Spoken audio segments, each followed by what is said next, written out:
नमस्कार श्रोते हो, दीपक रेगे कथाकथन चॅनलवर तुम्ही ऐकताय जगन्नाथ शिंदे लिखित निर्भीड ही कादंबरी आणि आज या कादंबरीचा पुढचा भाग.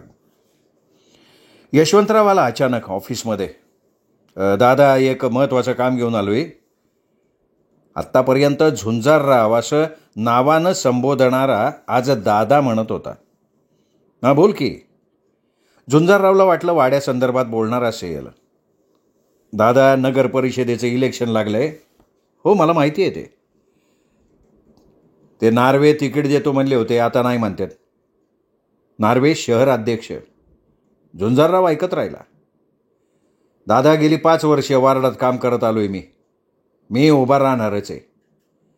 यशवंतराव निर्धारानं बोलत होता. हे बघ यशवंतराव, राजकारण आपलं काम नाही. एकतर निवडून येण्यासाठी पाण्यासारखा पैसा खर्च करायला लागेल आणि दुसरं, आपण संवेदनशील आहोत.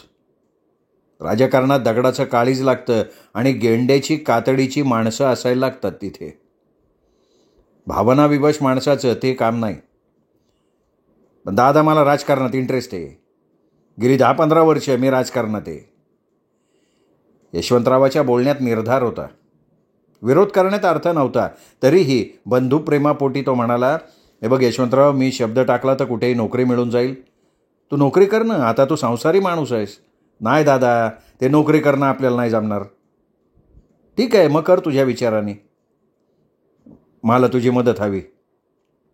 अरे, मी काय मदत करणार?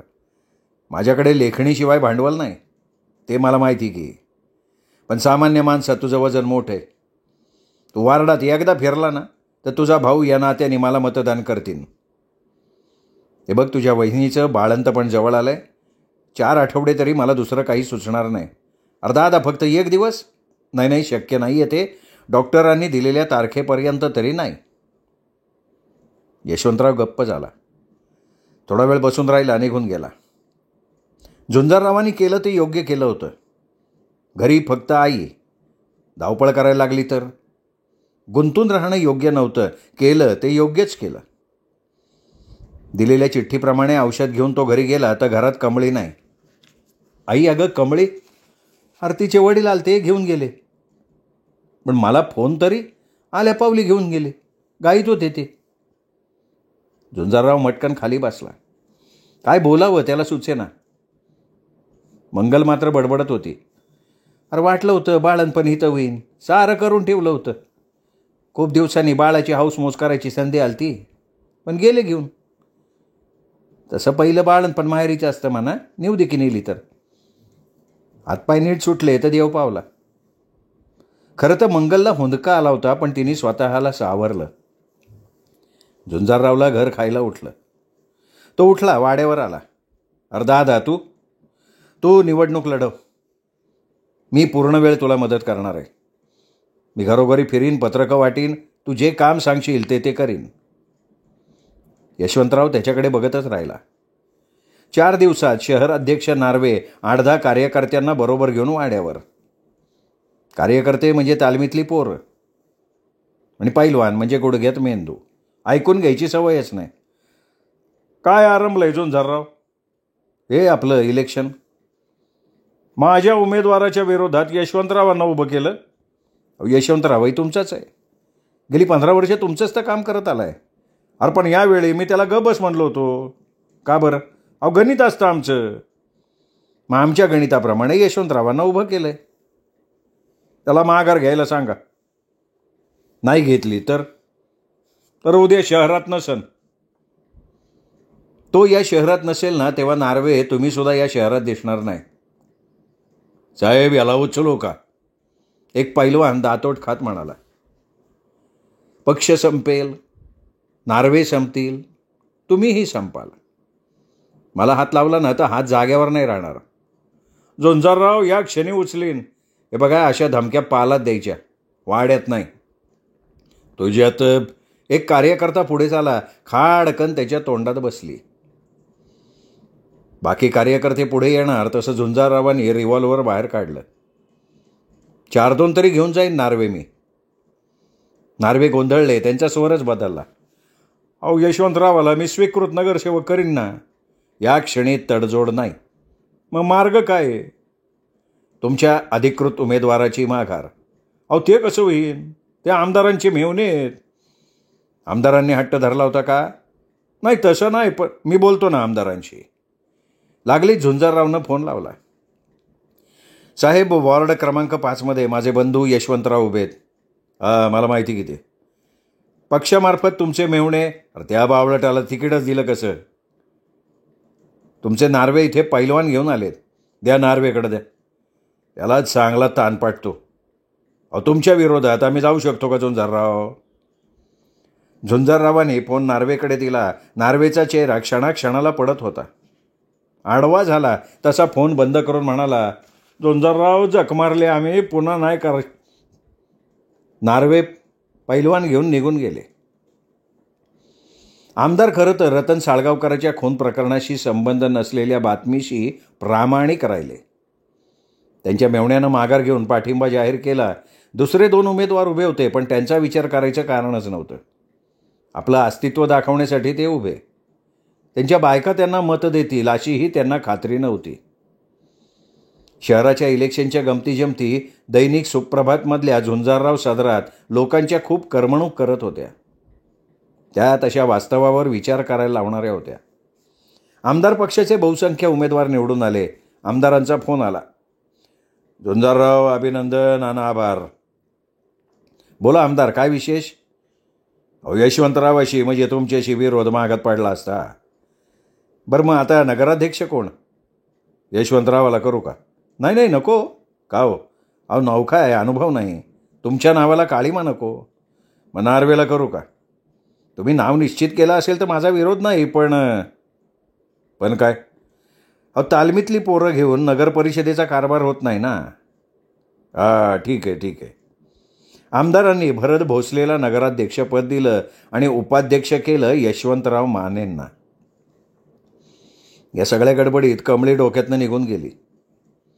पण एक दिवशी फोन आला. कमळी प्रसूत झाली, मुलगा झाला.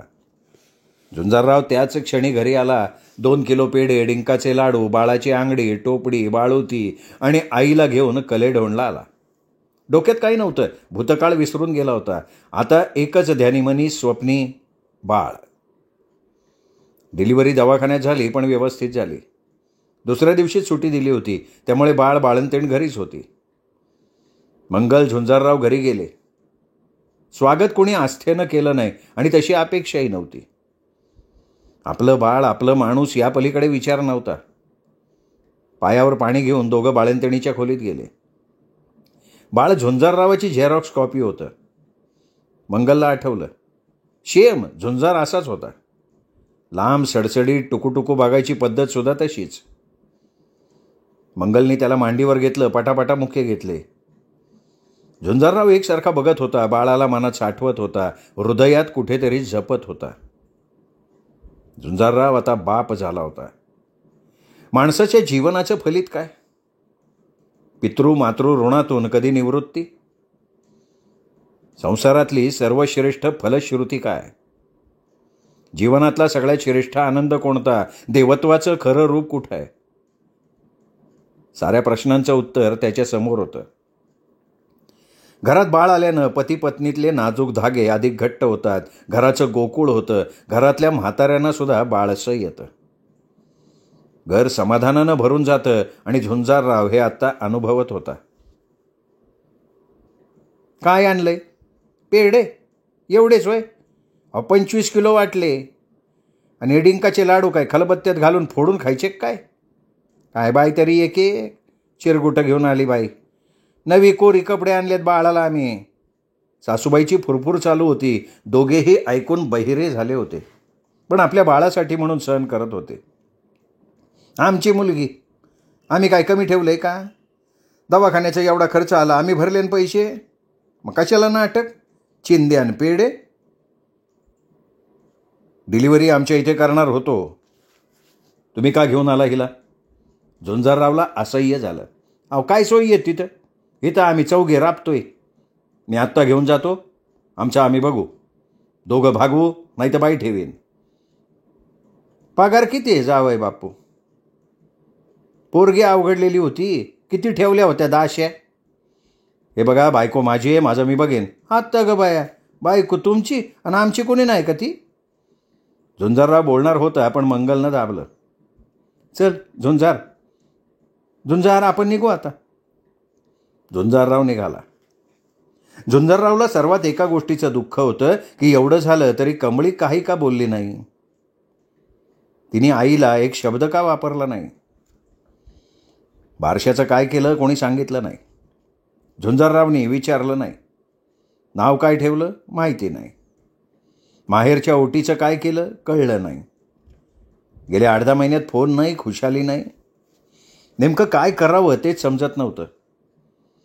वेगळा विचार केला आणि कमळी उगवली. आली, माणसात आली, प्रेमानं बोलली, अचानक गायब झाली. नेमकं आपलं चुकतंय कुठे? आपण का कमळी का तिची आई बहिणी? कोण चुकतंय कोण? आता पुन्हा विषयाची परीक्षा नको. हे जमणारं नाही. घर संसार म्हणजे काही बंधनं असतात, काही नीतिमूल्य असतात, परंपरा असतात. कुटुंब संस्था चालते ती प्रत्येक घटकाच्या त्यागावर, सेवेवर, विश्वासावर आणि आपलेपणावर. प्रियंकानं काळजावर पुन्हा हळूवार हात फिरवायला सुरुवात केली. वाळवंटातल्या भर दुपारी आठवणसुद्धा गार झुळकेसारखी वाटायला लागली. आता नाही. प्रियंकाशिवाय संसार नाही, आनंद नाही, सुख नाही. उभ्या आयुष्याची सोबत केवळ आता प्रियंकाची. पण नियती भयंकर क्रूर असते. कल्पना सत्यात उतरवण्यात तिला आनंद वाटत नाही, छळ मांडते ती. संकटात भर घालायला तिला आनंद वाटतो. आज धुवून ती का मागे लागते? काय आनंद मिळतो तिला? प्रियंकाच्या लग्नाची पत्रिका आली. स्वप्नाचा महाल कोसळला, जमीनदोस्त झाला. महालाच्या काचांचे तुकडे सर्वत्र पसरले. रक्त आणि रक्त. ज्या काळजानं मनानं स्वप्न पाहिलं ते रक्ताळलं, आक्रोश करायला लागलं. काचेचा प्रत्येक तुकडा शरीराच्या अणुरेणूला टोचत होता. अपराधी होता झुंजारराव. प्रेमात कधी 2 परिस्थितींचा विचार करतात का? उच्च कनिष्ठ भेद असतो का प्रेमात? गरिबी श्रीमंती असते? प्रेम म्हणजे या 2 ध्रुवांना बांधणारा दोर, त्याग, सेवेचा मंत्र. मग असं असताना का विचार केला होता 2 टोकांचा? गुन्हेगार झुंजारराव. प्रेम त्याला कळलंच नव्हतं. प्रेम त्याने ओळखलंच नव्हतं. तो तडजोड करत होता. एकाकी तडजोड. संसार म्हणजे तडजोड, पण एकाकी तडजोड. आणि त्यात तो हरला होता आणि आता फसला होता. स्वतःची स्वतःनं केलेली फसवणूक फार वाईट असते. वाहणाऱ्या जखमांवर कोणी पट्टी बांधत नाही. दुःख कोणाजवळ व्यक्त करता येत नाही. सहानुभूती कोणाची मिळतच नाही. आपल्याच हाताने आपल्याच तोंडात मारून घेतल्यावर होणाऱ्या वेदना सांगायच्या तरी कोणाला? कोंड मारा, फक्त कोंड मारा. लग्नाला जाणं तर आवश्यक होतं. काळजावर भला मोठा दगड ठेवून तो लग्नाला गेला. भव्य मंडप, उत्तमोत्तम सगळं काही. माणसं उत्तम, व्यवहार उत्तम, सगळं उत्तम. झुंजारराव त्यात हरवून गेला. फार खुजा झाला. त्या मंडपात तो स्वतःला विदूषक समजायला लागला. केवढा मोठा फरक. कुठे उंदीर, कुठे हत्ती. गरिबाची झोपडी, कुबेराचा महाल. आपण खरंच प्रियंकासाठी पात्र नव्हतो. आपली परिस्थिती, दारिद्र्य, आई आणि स्वतः मी कुठल्या कुठे हरवलो असतो. दिपून गेलो असतो. झालं ते बरंच झालं. स्वप्न म्हणजे सत्य नसतं. कल्पना म्हणजे वास्तव नसतं. शुभलग्न सावधान झालं. सावधान झाला तो झुंजारराव. आज एक स्वप्न विरून गेलं होतं. स्वप्नातली परी भुर्र स्वर्गलोकी गेली होती. राजकन्या दासी पुत्रापासनं अलग झाली होती. आपण झुंजारराव का? एक सुटाबुटातला तरुण विचारत होता. हो मीच. आपल्याला प्रियंका मंचकावर बोलवते. मला? हो आपल्याला, या माझ्याबरोबर या. झुंजाररावने आपला चुरगळलेला चेहरा उगाचच ओढला, रुमालानं डोळे तोंड पुसले आणि प्रेतावरच्या फुलासारखा हसत प्रियंका समोर उभा राहिला. ओशाळलेला घाबरलेला झुंजारराव. कॅप्टन मंदार हा झुंजारराव, आमच्या सुप्रभात कार्यालयाचा प्रमुख. झुंजाररावाने हात जोडले पण तोंडातनं नमस्कार असे शब्द बाहेर पडलेच नाहीत. आओ, भेटून आनंद झाला. खूप ऐकून आहे तुमच्याबद्दल. बापरे, काय ऐकू नये? प्रियंकानं काय सांगितलंय? दुर्दैवाचा पाडा का? मी येऊ का? सुटका करून घेण्याचा एक प्रयत्न केला. अहो हे काय झुंजारराव, फोटो नाही का काढायचा माझ्याबरोबर? ये बरं ये, इथे असा उभा राहा. एका बाजूला कॅप्टन मंदार, मध्ये प्रियंका आणि दुसऱ्या बाजूला झुंजारराव. कॅमेरे सज्ज होतेच, फटाफटा फोटो काढलेच. झुंजारराव निघाला. झुंजारराव, खूप बोलायचं आहे बरं का तुमच्याशी. You are a great man, superman. मी सवडीनं निश्चित बोलणार. झुंजारराव निघाला. विनू, आपण निघूयात आता. त्याने विनू मांडेला गाठला. चालेल, जेवून जाऊयात की पण. नाही नको, रस्त्यात कुठेतरी जेवू आपण. झुंजारराव लग्नातल्या गर्दीत पिचला होता, फुटला होता, थकला होता. तो घाईत बाहेर पडला. जणू काही त्याच्या मागे अख्खी फौजच लागली आहे. रस्त्यात एके ठिकाणी थांबा लागला. विनू मांडे, तू पितोस? हो, कधीतरी. आज पी. मी पिणार आहे. सर, मी पिणार आहे. झुंजारराव एवढ्या मोठ्यानं का ओरडला तेच विनू मांडेला समजलं नाही. एक पेक झाला, दुसरा अर्धा अधिक झाला आणि मग कडवट्ट चेहरा करत झुंजारराव बोलायला लागला. माणसाचं जीवन म्हणजे गुंतागुंत, गुंतागुंत सगळी. यात गुंतून जा, त्यात गुंतून घे. हातात काय? हातात आळवावरचं पाणी, क्षणात गायब. का हे असं? साला हे जीवनच वाईट आहे बघ. वेडी आशा, वेडी धावपळ, वेडी माया, वेडी नाती. सगळा वेड्यांचा बाजार. खरं सांगू का, माणूसच वेडा. हे माझं, ते माझं, माझं माझं माझं आणि त्यासाठी पळापळी, धावाधाव. हातात काय? शून्य. भलं मोठं शून्य. त्या शून्याला सहस्त्र सर्पांच्या जिभा, लाखो वळवळणाऱ्या इंगळ्या. त्यांनी राहिलेला अर्धा पेक तोंडात ओतला. पुन्हा वेडावाकडा चेहरा.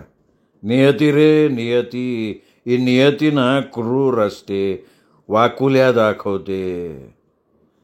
तरीही आपण भुलतो, गुंततो आणि रडत बसतो. माणूस वाईट नाही आहे, वाईट आहे ही नियती. का माणसांना जोडते, का तोडते. तिचा आपला खेळ होतो रे. जीवे जायची वेळ माणसावर येते. बर बर, पेग बर. विनू मांडे पाहतच राहिला.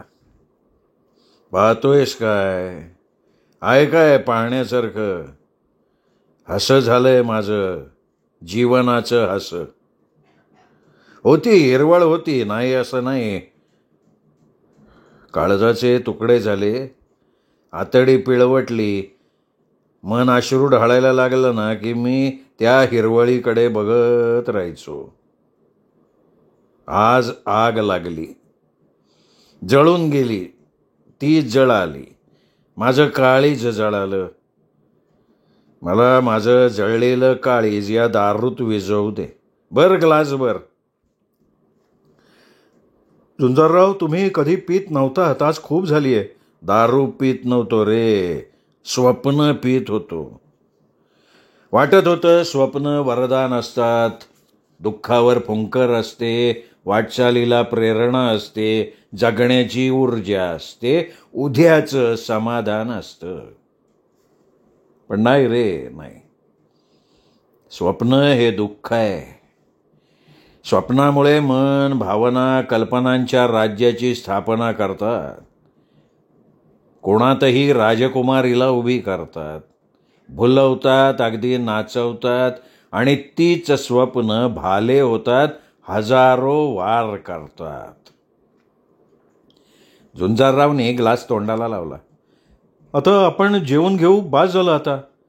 पुरा वणवा विजू दे रे.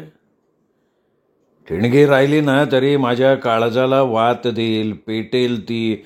मग हृदय शून्य होईन मी. कदर नाही करणार मी कुणाच्या प्रेमाची आणि रडणारही नाही कुणासाठी. आज असं काही झालंय काय? काय झालं? आज काही झालं नाही, काल काही झालं नव्हतं, उद्या काही होणार नाही. सारं चालत राहणार. माणूसच मुळात पाण्याचा बुडबुडा. पहाटेचं दव. आज आहे, उद्या नाही. आहे फक्त खेळ भावनांचा, मनांचा, स्वप्नांचा, शब्दांचा. खरं काही नाही. आता तूच बघ ना, प्रियंकाला पाहिलीस? होती चेहऱ्यावर दुःखाची छाया, होती खंत. अहो तिचं लग्न, ती का असेल दुःखी कष्टी? तिचं लग्न, तिने का व्हावं दुःखी कष्टी? मानवी जीवनातला सगळ्यात सुंदर, मंगल, पवित्र विधी होता. ती का असणार दुःखी कष्टी? तिच्या डोळ्यापुढे वर्तमान, भविष्य. भूतकाळासाठी का तिने डोळे गाळायचे? माणूसच ना शेवटी ती. हे असंच असतं माणसाचं, फक्त वर्तमान, भविष्य. चल चल, तिच्या नावाने एक पेग भर.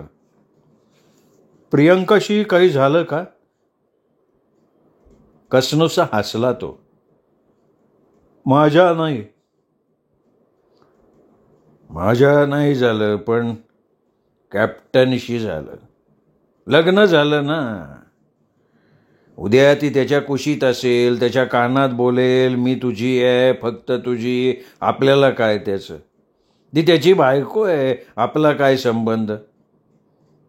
आपली बायको कमळी. झुंजारराव कमळीवर सटकला. कमळी, पूर्वजन्मीचं पाप म्हणून वाट्याला आलेलं पाप. धरताही येत नाही, सोडता येत नाही, तरी सुद्धा अर्धांगिनी. अर्ध अंग खाणारी, 7 जन्म नरकवास देणारी. आपण जेवून घेऊ. विनू मांडेनं जेवण सांगितलं, पण झुंजारराव जेवण्याच्या अवस्थेत नव्हता. जेवायला गेला, भडाभडा ओकला, त्याला कसा तरी गाडीत कोंबला, घरी पोहोचता केला. श्रोते हो, जगन्नाथ शिंदे लिखित निर्भीड या कादंबरीचा हा भाग इथेच संपला. पुढचा भाग ऐकण्यासाठी उद्या भेटूयात दीपक रेगे कथाकथन चॅनलवर. तोपर्यंत नमस्कार श्रोते हो.